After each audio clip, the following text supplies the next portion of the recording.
Hello, അസ്സാം വലൈക്കും. അപ്പോൾ ഇന്ന് വഴുതന വെച്ചിട്ട് സിമ്പിളായിട്ട് റെഡിയാക്കി എടുക്കാൻ പറ്റിയിട്ടുള്ള ഒരു അടിപൊളി ഐറ്റമാണ് കേട്ടോ. അപ്പോൾ ചോറിൻ്റെ ചപ്പാത്തിയുടെ ഒക്കെ കൂടെ കഴിക്കാൻ പറ്റിയിട്ടുള്ള ഒരു സൈഡ് ഡിഷാണ്. അപ്പോൾ അതിനായിട്ട് ഞാൻ എന്താ അവിടെ 2 വഴുതന ചെറുതായിട്ട് തന്നെ ഒന്ന് കട്ട് ചെയ്ത് മാറ്റി വെച്ചിട്ടുണ്ട്. ഇനി അടുത്തതായിട്ടൊരു പാനിലേക്ക് കുറച്ച് വെളിച്ചെണ്ണ ചേർത്ത് കൊടുത്തതിന് ശേഷം കട്ട് ചെയ്ത് മാറ്റി വെച്ചിട്ടുള്ള നമ്മുടെ വഴുതന ഇതിലേക്ക് ചേർത്ത് കൊടുക്കാം.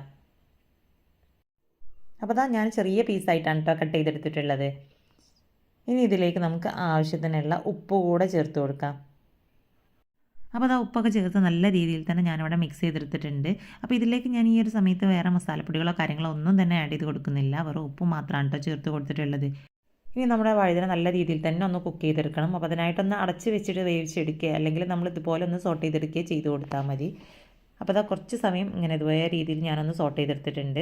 അപ്പോഴേക്കും നമ്മുടെ വഴുതനയൊക്കെ നല്ല രീതിയിൽ തന്നെ കുക്കായി വന്നിട്ടുണ്ട്. ഇനി ഇതിനെ ഈ ഒരു പാനിൽ നിന്ന് മാറ്റി കൊടുത്തതിന് ശേഷം സെയിം പാനിലേക്ക് തന്നെ കുറച്ച് വെളിച്ചെണ്ണ കൂടെ ചേർത്ത് കൊടുത്ത് അതിലേക്കൊരു 4-5 വറ്റൽമുളകും കൂടെ ചേർത്ത് കൊടുക്കാം. അപ്പോൾ എരിവ് എത്രത്തോളം വേണോ അതിനനുസരിച്ച് മുളക് ചേർത്ത് കൊടുക്കുക കേട്ടോ. അപ്പോൾ അധികം കരിഞ്ഞു പോവാത്ത രീതിയിൽ നമ്മുടെ ഈ ഒരു മുളകിനെ ഒന്ന് റോസ്റ്റ് ചെയ്തെടുത്ത് ഇതിൽ നിന്നും മാറ്റി കൊടുക്കാം. ഇനി അടുത്തതായിട്ട് വലിയൊരു സവാള ചെറുതായിട്ട് തന്നെ കട്ട് ചെയ്തെടുത്തത് കൂടെ മിക്സിയുടെ ജാറിലേക്ക് ചേർത്ത് കൊടുത്തതിന് ശേഷം ഇനി നേരത്തെ നമ്മൾ വഴറ്റി മാറ്റി വെച്ചിട്ടുള്ള നമ്മുടെ ഈ ഒരു ചുവന്ന മുളകും ഒരു നാരങ്ങയുടെ വലിപ്പത്തിലുള്ള പുളിയും കൂടെ അതിലേക്ക് ചേർത്ത് കൊടുക്കാം. അപ്പോൾ വലിയുള്ളിക്ക് പകരമായിട്ട് നമുക്കിതിലേക്ക് ചെറിയുള്ളി ചേർത്ത് കൊടുത്താൽ മതി കേട്ടോ. ചെറിയുള്ളി ചേർത്ത് കൊടുക്കുന്ന സമയത്താവും കുറച്ചും കൂടെ നല്ല ഒരു ടേസ്റ്റ് ഉണ്ടാവുക. ഇനി അടുത്തതായിട്ട് ഇതിലേക്ക് കുറച്ച് മല്ലിയില കൂടെ ചേർത്ത് കൊടുക്കാം. അപ്പോൾ മല്ലിയില ഇല്ലാത്തതുകൊണ്ട് തന്നെ ഞാൻ വീട്ടിലുണ്ടായിട്ടുള്ള നമ്മുടെ ആ ഓലച്ചപ്പില്ലേ അതാണ് കേട്ടോ ചേർത്ത് കൊടുത്തിട്ടുള്ളത്. ഇനി ഇതിലേക്ക് ആവശ്യത്തിനുള്ള ഉപ്പും കൂടെ ചേർത്തിട്ട് ഇത് ജസ്റ്റ് ഒന്ന് ക്രഷ് ചെയ്തെടുക്കാം. അപ്പോൾ ഒരുപാട് ഫൈൻ പേസ്റ്റായി പോകരുത്, ഇതുപോലെ ക്രഷ് ചെയ്തെടുത്താൽ മതി.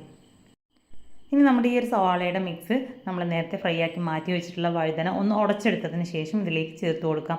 അപ്പോൾ ചൂടോടുകൂടെ തന്നെ ഉടച്ചെടുക്കുകയാണെന്നുണ്ടെങ്കിൽ പെട്ടെന്ന് തന്നെ ഇങ്ങനെ ഉടഞ്ഞു കിട്ടും കേട്ടോ.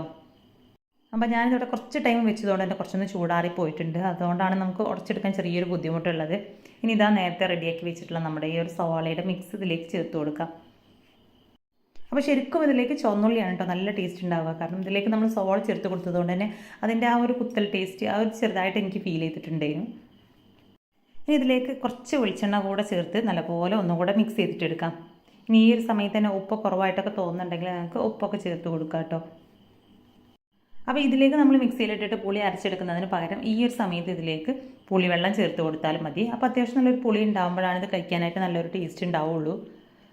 അപ്പോൾ അത് ചോറിൻ്റെ കൂടെ ഒക്കെ കഴിക്കാനായിട്ട് നമുക്ക് ചോറിലേക്ക് സെപ്പറേറ്റ് കറി ഇടുന്ന ആവശ്യമില്ല, ഇത് മാത്രം തന്നെ മതിയാവും. അപ്പോൾ സ്ഥിരമായിട്ട് ഒരേ രീതിയിലൊക്കെ വഴുതന കഴിച്ച് മടുത്തവർക്ക് ട്രൈ ചെയ്ത് നോക്കാൻ പറ്റിയിട്ടുള്ള ഒരു അടിപൊളി ഐറ്റം തന്നെയാണിത്. അപ്പോൾ ഇന്നത്തെ നമ്മുടെ ഈ ഒരു വീഡിയോ ഇഷ്ടമായിട്ടുണ്ടെങ്കിൽ ലൈക്ക് ചെയ്യുക.